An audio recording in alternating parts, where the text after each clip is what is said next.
What do these verses in Proverbs mean when it says, "Do not answer a fool according to his folly, lest you also be like him"? Answer a fool according to his folly, lest he be wise in his own eyes. A lot of people think this is a contradiction. It's not. This is Proverbs 26, verses 4 and 5.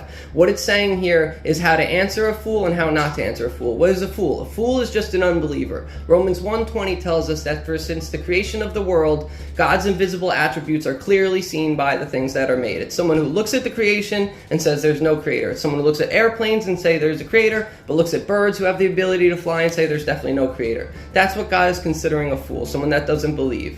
Do not answer a fool according to his folly, lest you also be like him. This is when there's conversations going on that are either perverse or they're gossip or they're slander against someone else, and us as Christians are going to say, we're staying out of this one. I'm not going to get involved in this conversation. I'm not going to jump into sin. Proverbs 21:23 tells us that whoever guards his mouth and tongue keeps his soul from trouble. So this is us keeping our soul from trouble. We're staying out of that conversation. It's not a godly one.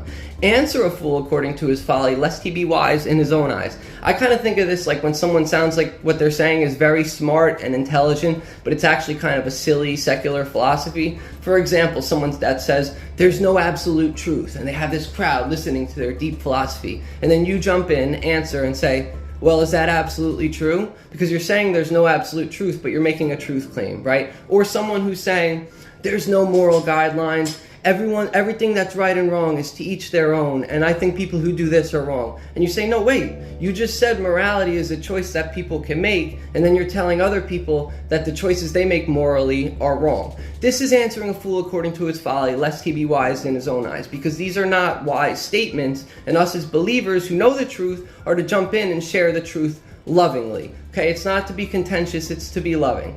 If you're persecuted for this, guys, I had this YouTube channel for a while. I used to do a lot with atheists. They would make fun of me. They would make fun of, stupid stuff about what I would say, but they would never actually go against my arguments because my arguments made sense.